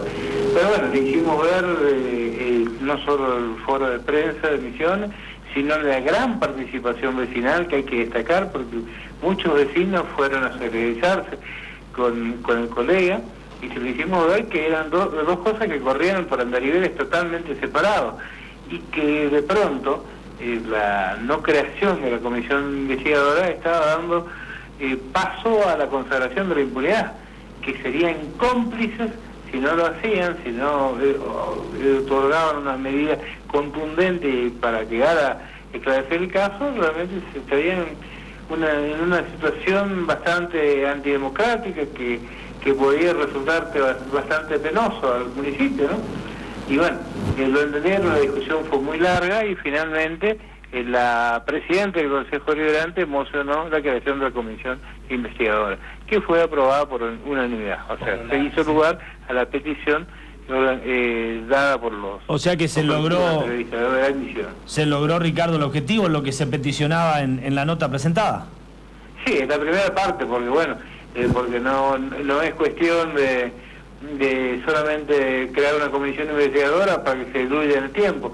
Claro. La comisión investigadora tiene 60 días para expedirse, 60 días hábiles, ya de pronto comienza con una ventaja el acusado, digamos, que es al pedir licencia por 10 días y pospone el inicio de la comisión investigadora por 10 días más, ¿no? Pero bueno, hay que seguir hasta las últimas consecuencias. Creo que las pruebas están a la vista, o sea que digamos que demasiado no hay que investigar. Y con respecto a 60 días de plazo máximo, así que yo creo que este Consejo Deliberante ha reaccionado como debería reaccionar en el sentido de empezar a investigar, si no quedaría tan expuesto como otro Consejo Deliberante, como otro municipio, como es el municipio de Candelaria, donde todo el mundo ya ha visto cuáles eran las razones por las que no se investigaba nada, ¿no? Así como decías que se cumple una primera parte entonces de lo peticionado, también podríamos decir, Ricardo, que hay una primera parte que cumple el FOPREM y estas entidades periodistas de Misiones, en no dejar pasar estos hechos, en no permitir que se naturalicen. Faltaría en una segunda parte que de una vez por todas se interrumpan este tipo de hechos que ya tienen varios antecedentes en los últimos tiempos. Sin duda, el día 23 de este mes es el Día Mundial contra la Impunidad y la verdad que tenemos una larga lista de casos para mencionar en la impunidad en Misiones, ¿no? Por eso decíamos el otro día en el encuentro provincial de periodistas que si bien era importante recordar el Día de la Impunidad con la masacre en Filipinas a periodistas, pero nosotros teníamos muchas cosas que contar también acá. Así que bueno, es importante que se haya dado este primer paso, pero no hay que bajar los brazos. No podemos permitir que un solo colega ni un solo misionero sea víctima de la agresividad de otro ciudadano. Bueno, apostábamos a conocer estas últimas novedades desde Aristóbulo del Valle. Como siempre, gracias, Ricardo, y nuestro reconocimiento, obviamente, a esta postura firme, muy constante que mantiene el FOPREMI. Lo importante es, te digo, el acompañamiento de los vecinos. Realmente ese tema, al colega lo acompañaron los vecinos y forzaron a que esta comisión también salga, ¿no? Gracias, Ricardo, muy amable, ¿eh? Le agradecido soy yo. Hasta luego. El presidente del Foro de Prensa de Misiones, entonces, que este fin de semana tuvo un exitoso encuentro provincial de periodistas en la lejana, en la norteña San Antonio. Sin embargo, hasta allí fueron medio centenar de colegas. Encontrarse medio centenar de periodistas en este tiempo. Ocupando todo un fin de semana para analizar. En un lugar alejado como San Antonio. Y capacitarse. Me parece que es auspicioso y esas cosas... Bueno, seguramente en algún momento lo vamos a poder evaluar. Seguramente ayudarán a una mayor calidad del periodismo, en la búsqueda también de que ese periodismo precisamente trabaje con absoluta libertad, entre otros objetivos. Muy bien, decíamos también, trataríamos el tema María Obando. Habíamos analizado que se cumplió hoy el segundo día de este juicio oral y público en la ciudad del Dorado. Una de las personas que fue observada detenidamente también, no solamente por el ámbito periodístico, sino porque también por los propios estados judiciales, es la doctora Irene Massimino, que es veedora de la Asociación Civil Pensamiento Penal. Buenas noches. ¿Qué tal? Buenas noches. ¿Cómo estás? Bien, bien, gracias por la invitación. Al contrario, ¿qué significa esta institución a la que representa y por qué están siguiendo este caso particularmente? Bueno, la organización Pensamiento Penal o la asociación es una ONG, una asociación civil, como toda ONG, sin fines de lucro, y como la palabra lo dice, está destinada a lo que es la investigación y la incidencia y la información en el área penal principalmente. Como abogamos por un Estado de Derecho y por los derechos humanos, bueno, en realidad hay está también el tema de derechos humanos bastante involucrado en la temática de la organización. Llegamos a este caso fundamentalmente por la publicidad que tuvo y decidimos participar porque vimos varios derechos fundamentales vulnerados en la persona de María Obando, representativa de una situación que se puede tal vez considerar generalizada en algunos casos, en algunas provincias de la República Argentina y del contexto latinoamericano. ¿Cuáles son esos derechos humanos que ustedes consideran están afectados, en este caso como ejemplo, ¿no? Bueno, principalmente consideramos a la persona María Obando inocente de la imputación que se le realiza. Ella está imputada por el delito penal, ¿no? La tipificación penal de abandono de persona seguido de muerte agravado por el vínculo, es decir, porque ella era madre de la pequeña Carolina Ayala, lamentablemente fallecida. Obviamente este es un hecho dramático, pero es más dramático todavía por la situación socioeconómica en la que se encuentra en este momento María Obando y el contexto familiar en general.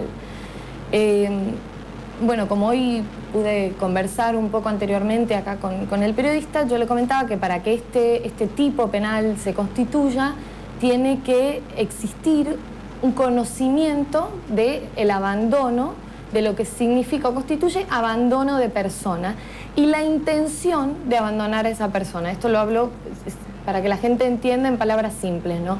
Es decir, que María Obando debería haber tenido, para considerarse culpable de este delito, debería haber tenido la intención de abandonar a su hija y el conocimiento de que el estado en el que se encontraba constituía abandono de persona. María Obando ha estado privada de la libertad, ilegítimamente privada de la libertad, porque la Constitución Nacional y los tratados internacionales incorporados de derechos humanos incorporados a la Constitución con carácter supranacional, de ley supranacional, incorporan el principio de inocencia, o sea, aceptan el principio de inocencia, es decir, que toda persona es inocente hasta que la ley demuestre lo contrario, hasta que no haya una sentencia judicial que demuestre lo contrario. Bueno, hubo varios pedidos de excarcelación que no fueron concedidos porque se consideró que María Obando estaba en posibilidad o probabilidad de fugarse al Paraguay. Cosa que nosotros consideramos imposible porque ella ni siquiera tenía dinero para poder trasladar a su hija al hospital. Como bueno, es de público conocimiento, creo que los hechos más o menos generales del caso. Ahora, ¿cómo se está llevando adelante, Irene, el juicio? ¿Qué observan como veedora? ¿Qué encontraste? Bueno, mi función es presenciar el juicio. Este es un caso importante. Han venido varias organizaciones. Bueno, una madre, hoy vino otra madre también, de la línea fundadora de Madre de Plaza de Mayo. Sí. Estuvo también Vilma Ripoll, la exdiputada nacional. Yo, lamentablemente, bueno, no tengo participación activa en el juicio, pero pudimos notar a través de estos 2 días de audiencia, que fueron declaraciones testimoniales, es decir, de testigos que fueron presentados por ambas partes. Y bueno, se vieron varias inconsistencias con las declaraciones que ya figuraban en el expediente. Y bueno, esperemos, en nombre de mi organización, esperamos que el tribunal haga una evaluación correcta, ¿no?, que es quien debe hacerlo, de la prueba presentada. ¿Cuáles son las inconsistencias que hace referencia? Inconsistencias de las declaraciones que habían expuesto los testigos dentro del expediente y que luego expusieron en el tribunal. En el momento de la audiencia, el día de ayer y el día de hoy, ¿no? Inconsistencias son muchas, así que es muy difícil enumerarlas, pero bueno, podrían constituir el delito de falso testimonio si la persona tiene intención de hacerlo, ¿no? Pero bueno, eso fue aclarado por el tribunal, se supo que eran ciertas declaraciones, eran diferentes a las que habían sido expuestas en el expediente. Lamentablemente esperamos que la resolución sea favorable a María Obando, obviamente. No sabría decir en este momento y en esta instancia del juicio cuál va a ser. Claro. Ahora, es muy difícil. Hay un fiscal que sostuvo que no cabe ninguna duda de que hubo abandono de persona. María hace casi 2 años que está presa. Sí, exactamente. Hubo un juez, el doctor Saldaña, que sostuvo públicamente que si la gente supiera cómo María trataba a sus hijos, entenderían por qué está presa.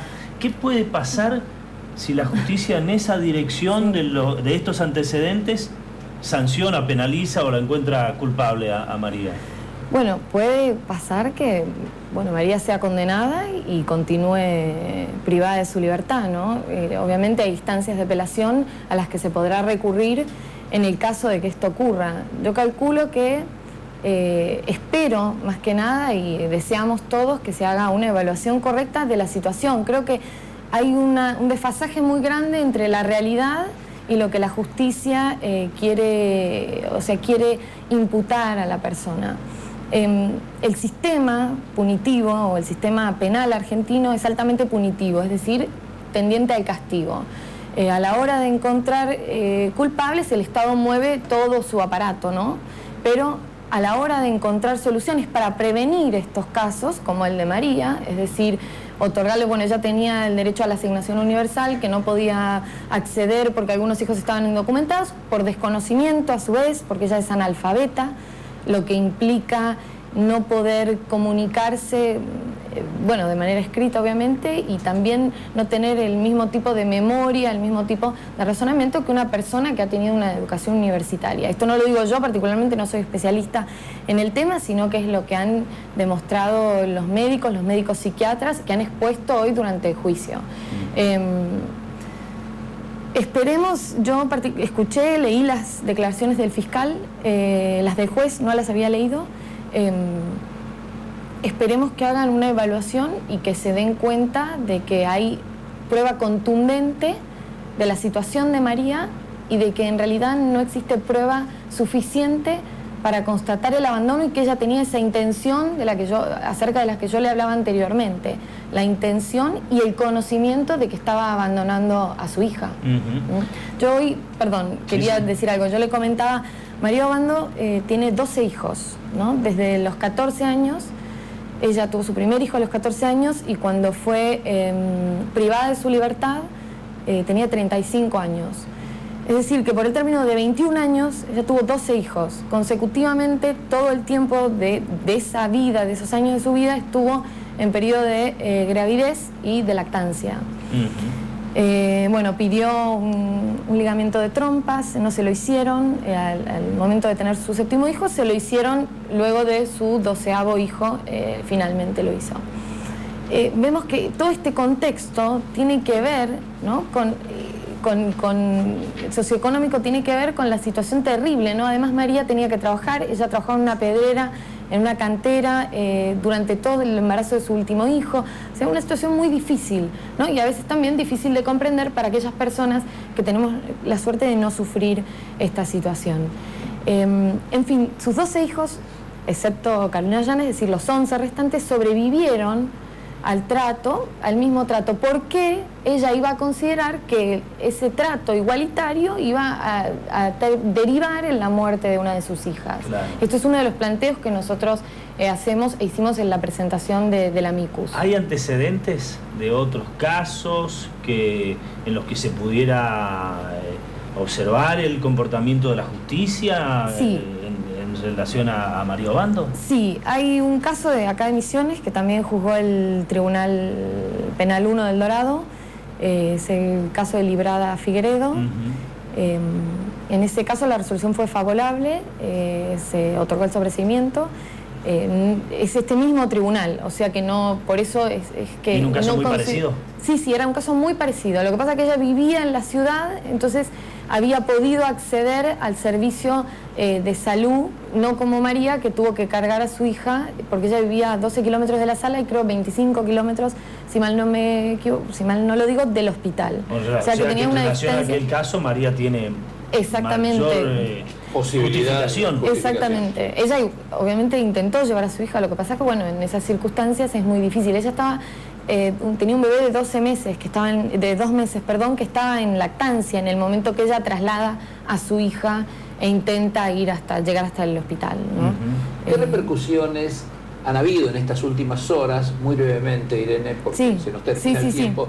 ¿Qué repercusiones han habido en estas últimas horas con respecto a colegas tuyos, gente que te has podido comunicar en Buenos Aires y de la misma Asociación Civil Pensamiento Penal? Bueno, lamentablemente con mi asociación poca comunicación tuve hoy, pero están esperando mis noticias de colegas, están asombrados, ¿no?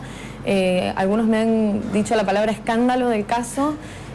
Bueno, todos están a favor del sobreseimiento de María Obando, así que esperemos que así sea la resolución. Se ha escuchado en todos lados, lo leí en periódicos, en periódicos de nivel nacional, así que los locales, bueno, ni que hablar, que está en primera plana. Así ¿No se va a dar los alegatos todavía esta semana? No, esta semana no, mañana siguen las declaraciones testimoniales. ¿Y se estarían completando las testimoniales? Mañana se terminan, sí, aparentemente es así, y la semana que viene serían los alegatos que, bueno, lamentablemente no voy a poder presenciar. Nos escribe, y quiero compartir lo que nos llega a través del Facebook, una opinión de una dirigente sindical desde Oberá, Elena Rodríguez. Dice, ahora analicemos algunas cosas. María no cobraba asignación por hijo, a pesar de tener 12 hijos. La razón, no tenía los documentos de los mismos.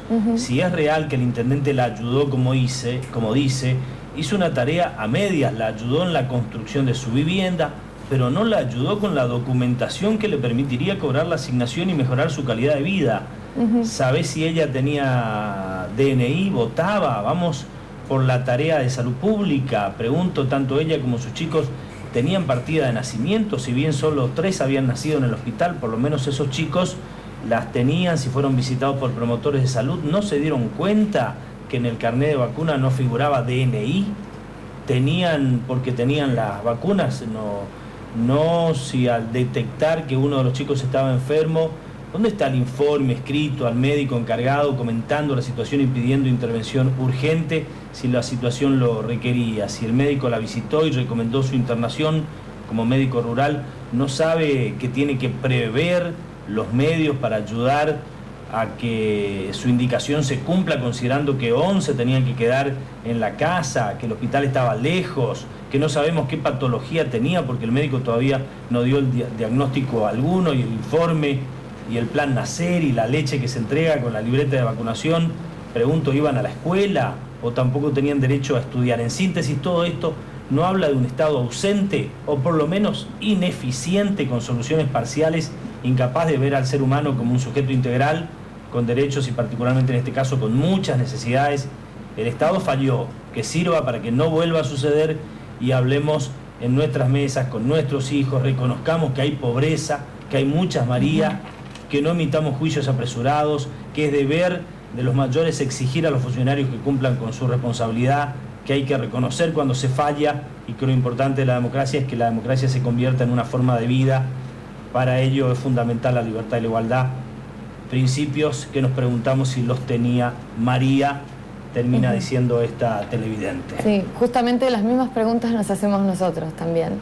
Y consideramos fue un Estado ausente hasta ahora, que quiere encontrar un culpable, y bueno, la encuentra María, que está en una situación de vulnerabilidad, criminalizando a su vez la pobreza. Bueno, muy brevemente vamos a ver si escuchamos algunas manifestaciones de nuestros televidentes. Algo muy cortito, Blanca. Sí, una televidente nos plantea, yo le diría a la doctora que no hable como doctora y defensora, sino que se meta más en el interior de la cuestión y de otros casos similares. Otra televidente nos dice, están defendiendo a una madre que mató a su hijo con la falta de cuidados. Me pregunto, después de esto, ¿también van a seguir defendiendo a los padres que violan a sus hijos porque son pobres y viven en la indigencia? Tienen que escuchar todas las campanas, porque los abogados defienden a sus clientes defienden a sus clientes. Se corta el mensaje. Bueno, claro. Es importante aclarar dos cosas con respecto a este tema. Los abogados que están defendiendo a María no cobran. En primera instancia, tanto el doctor Eduardo Paredes como la doctora Rosana Rivas. Y en segundo lugar, la doctora Irene Massimino es veedora, proviene de una institución que viene a observar el juicio, no es defensora tampoco de María Obando. De todas maneras, ¿alguna reflexión sobre lo que decía esta televidente que señala, por allí están defendiendo a padres, decía que terminan matando a sus hijos con la excusa de la pobreza, después terminan violando a sus hijos o demás? La pobreza, digamos, estructural, sí. La pobreza extrema justifica la pobreza como un justificativo. No lo considero así. Principalmente, por eso hay que también, cuando decía la persona que hay que meterse en la situación, eso es lo que hacemos. Uno viene como abogado, obviamente, que es la ciencia que uno estudió y la ciencia que uno ejerce. La pobreza es una situación de violencia extrema, en la que la persona no genera distintas conductas. De esto debería hablar un psiquiatra, un médico especialista en el tema, pero bueno, algo conozco por las investigaciones que he realizado en temas de derechos humanos. La pobreza genera en las personas conductas que para otras personas que no fueron criadas en esa situación son inentendibles. Esto obviamente no es justificativo de ningún caso y hay que ver cada caso en particular para saber cuál fue la intención. Para constituir un delito, como en el caso de abandono de persona, tiene que estar la intención de abandonar, que en el caso de María Obando consideramos que no fue así. No es que justificamos su conducta por la pobreza. Ella crió a todos sus hijos de la misma manera como pudo. Hizo lo que pudo para salvar a su hija. Lógicamente, en un nivel socioeconómico elevado, uno tiene la posibilidad de acceder y el conocimiento a través de la alfabetización de llegar a una solución más rápida. Lamentablemente con la pobreza muchas veces esto no pasa. Bueno, no me quiero extender mucho más en... Muchas gracias. Merecía una respuesta de todas maneras esa consideración del televidente. Muchas gracias, Irene. No, por favor, gracias a ustedes. Muy igualmente. Amable. En el seguimiento del caso Obando, que seguramente la semana que viene, cuando ya estemos llegando a la conclusión del juicio, va a seguir siendo tratado aquí en el foro. Así es. Hacemos nuestra última pausa breve. Volvemos con la gente del Fretemis. Arnaldo Izzi, candidato a vocal del Consejo General de Educación, ya está detrás de cámaras y venimos con él al piso.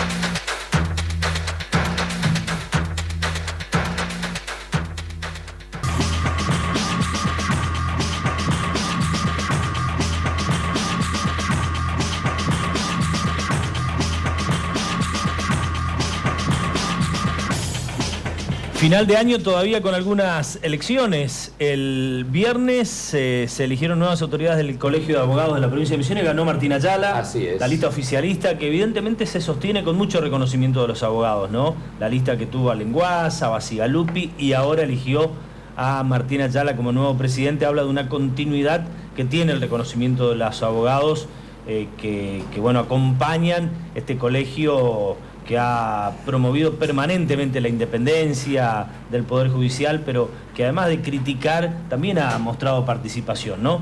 Evidentemente reconocido.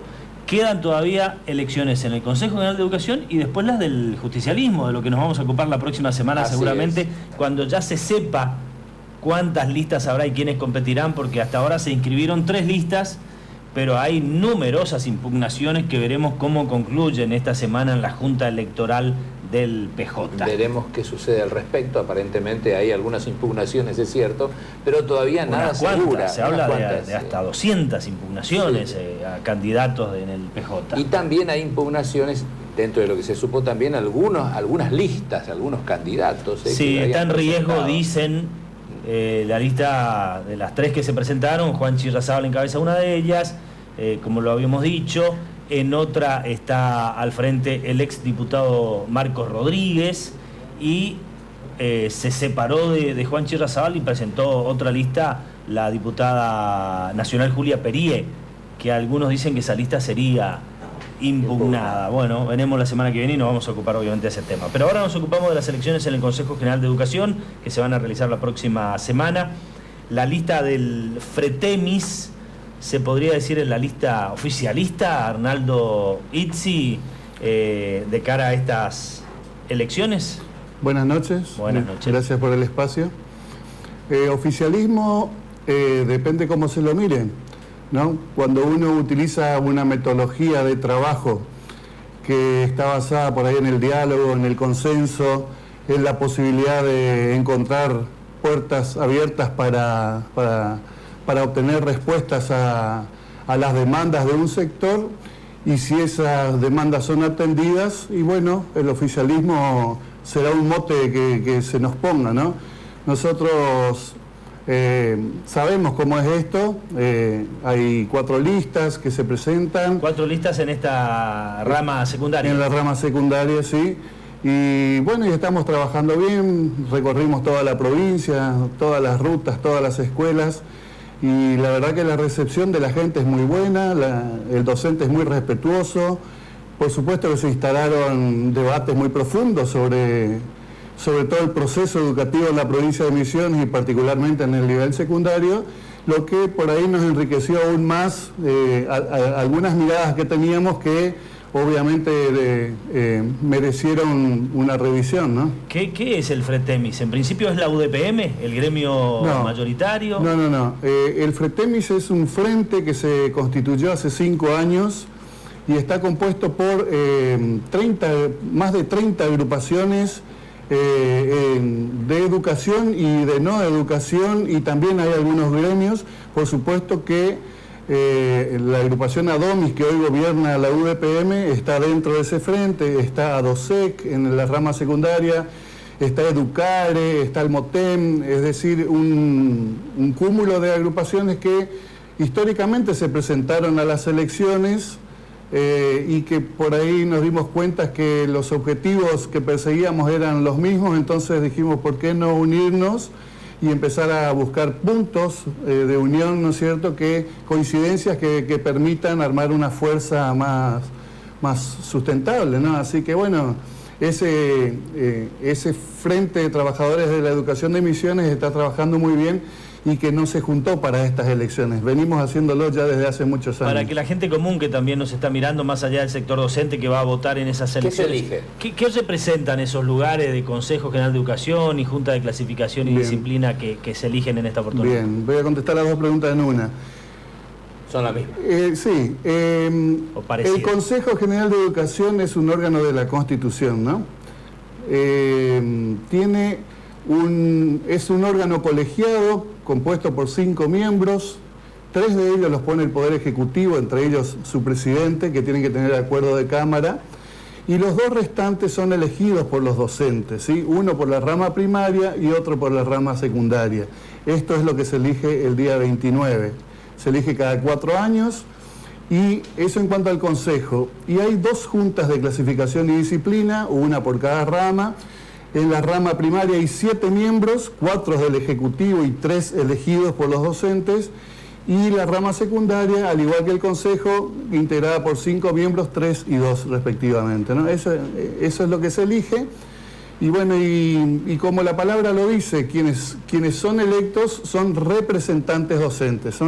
A diferencia de los oficialistas, deben tener una mirada más puesta permanentemente en quién los eligió, que son las bases, lo que no quiere decir poner palos en la rueda, quiere decir tener una mirada distinta por ahí, acompañar cuando hay que acompañar, objetar cuando hay que objetar y aportar sobre todo en este proceso de cambio que está viviendo el nivel secundario, no solo acá en Misiones, sino en todo el país, ¿no? Y para este momento, particularmente de estas instituciones, el Consejo General de Educación y su Junta de Clasificación y Disciplina, para este momento de la educación que reivindicabas es significativo, ¿cuáles son las principales propuestas que ustedes tienen? ¿Qué quieren llevar a esos órganos de representación?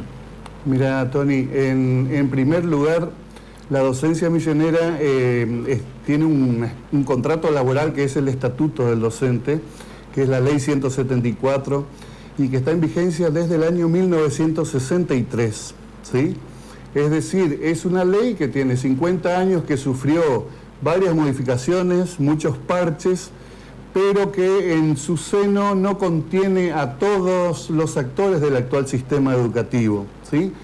Yo doy un ejemplo siempre claro: las maestras del nivel inicial no están incluidas en el Estatuto del Docente, y son miles.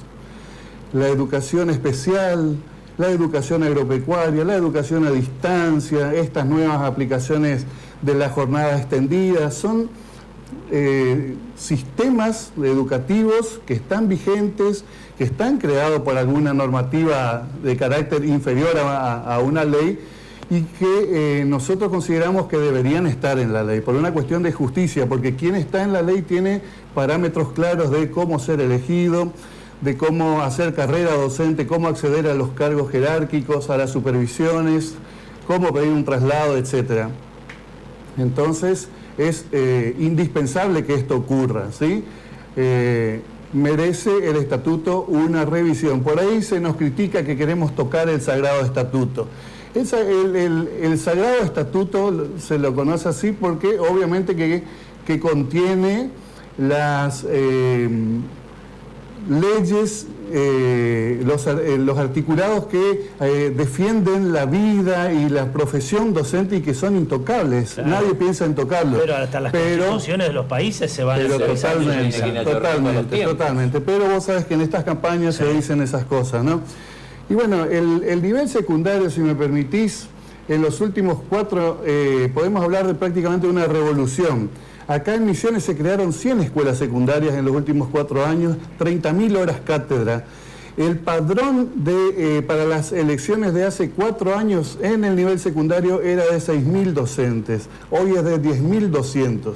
Estamos hablando, en 4 años, repito, de un crecimiento del 70% de agentes en el nivel, llámese directores, secretarios, preceptores, bibliotecarios y profesores.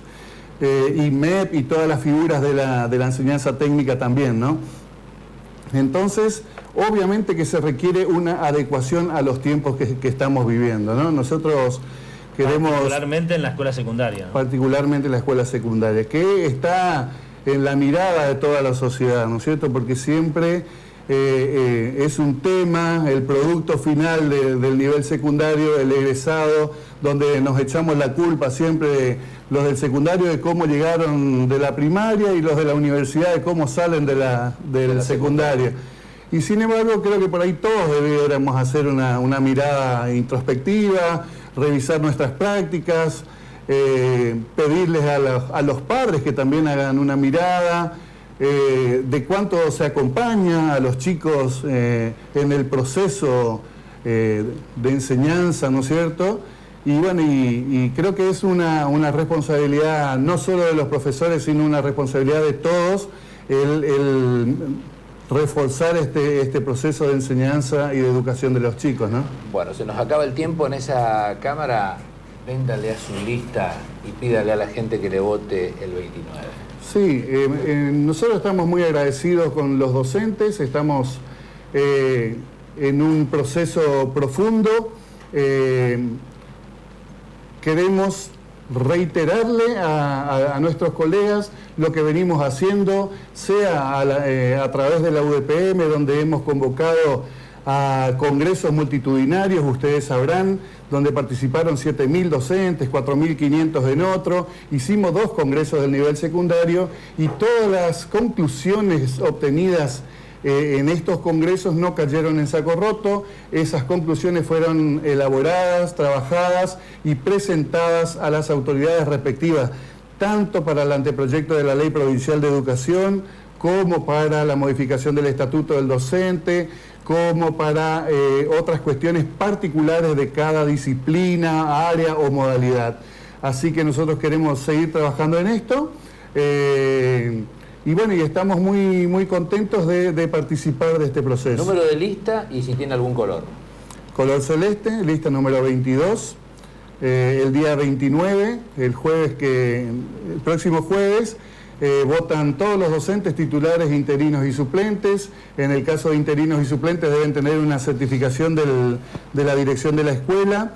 Y no es necesario, obviamente, estar afiliado a ninguna institución gremial, puesto que acá se eligen cargos del Consejo y de la Junta. Muy bien, muchas gracias. Arnaldo Izzi, muchas gracias. Muy amable. Candidato, como dijimos, a vocal del Consejo General de Educación, rama secundaria, por la lista que, como bien lo decía, finalmente la lista del brevemente, para volver a observar, aquellos que quieran hacerlo en internet, en YouTube, en el foro 2012, pueden seguramente a partir de mañana volver a observar el foro que se emitió este día martes, y también hay archivos de programas anteriores. Y ya estamos en la preparación de nuestra página web, que se va a llamar elforomisiones.com.